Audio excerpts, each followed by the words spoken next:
The world is mourning another tragedy in our skies this afternoon. Hundreds of people are dead after a crash of an Air India passenger plane that was bound for London. Officials say the Boeing 787-8 Dreamliner went down in a neighborhood near the airport. India's prime minister said this is heartbreaking beyond words. We're joined this afternoon by 9 News aviation expert Greg Fife. So Greg, what was your reaction? I mean, here yet again, another passenger plane crash this morning. What's the first thing that goes through your head? Well, one of the first things is, of course, there's a lot of video floating around on the internet that actually shows the crash. And so there's a lot of speculation about whether or not the airplane had enough thrust to actually fly, whether the airplane was configured, that is, properly configured with wing flaps that help the airplane at slow speeds.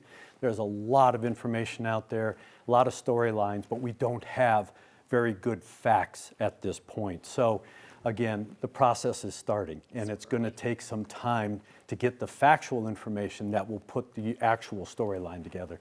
Let's talk about what we know about this plane. It's a Boeing Dreamliner. They have pretty good safety reputations, right? This is the first fatal accident involving the 787. This is a Dash 800, so it's the smaller version. There are two other larger versions. This is the first fatal accident involving this airplane, and of course, because it's Boeing, again, there's another storyline. It's another Boeing airplane. And so this is just so early in the process, but like, what does an investigation like this, I mean, where do we start? Where do we end? How much more? Great question, because it is complex, and so there are multiple avenues, and based on the early videos that are out there right now, aircraft performance is going to be a key. That is, investigators are going to be looking at, did they have enough thrust? Were there problems with the engines? Was it contaminated fuel? Did they run into a flock of birds? Things like that. Then, of course, the pilots. Did they have proper information about how much weight was on the airplane?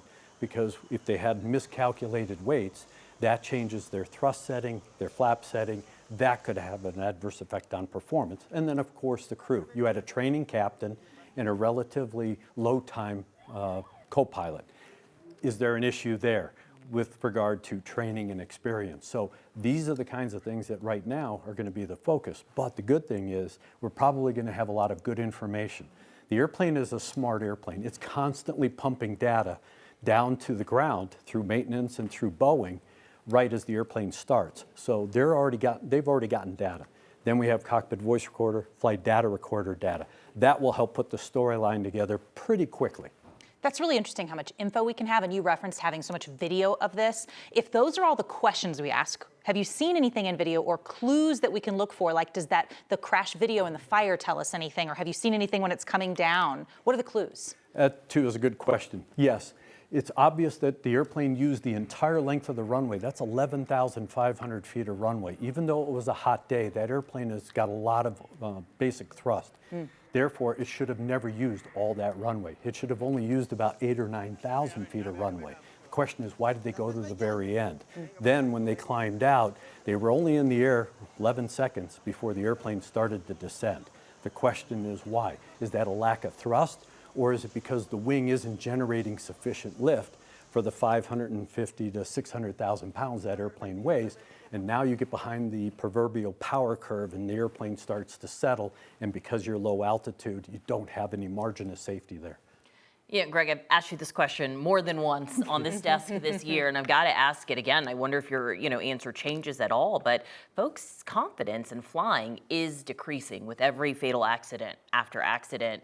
What do you say to those folks? Absolutely, and I think I fly every week, and I still have confidence in the system because it's about knowing. It's kind of like anything else. People are afraid to fly. Why? Because they don't know what's going on up front. They don't know the people that are flying them. Well, we have to wait for the facts. We have to understand the context of these accidents, because when you look at all the accidents, the only common thread is that we have humans in the front end of these aircraft. That's it. All of the circumstances are different. The midair was different than Philadelphia, and the Learjet that crashed then was different than the accident up in Alaska. So when we look at this, we have to keep these facts in context and determine, is this an airplane problem, a crew problem, or a combination of both? Well, we always talk about the context, too, of how many more people have fatal car accidents than plane accidents, but it has been a lot of stuff going on in the air. It just feels scary. Well, social media, of course, we get all this information real time. We're still killing over 40,000 people a year in automobile accidents, and we've done that for a very long time. That number hasn't changed a lot. even though the technology has gotten better with cars, better training, things like that. With aircraft, yes, we've had a spike this year with all of these accidents, but when you look at the past 15, 16 years, we were relatively quiet, not only here in the United States, but around the world. I like when it's quiet. Quiet in the So skies. do Let's I. get back to that. Greg, thank you. You're welcome.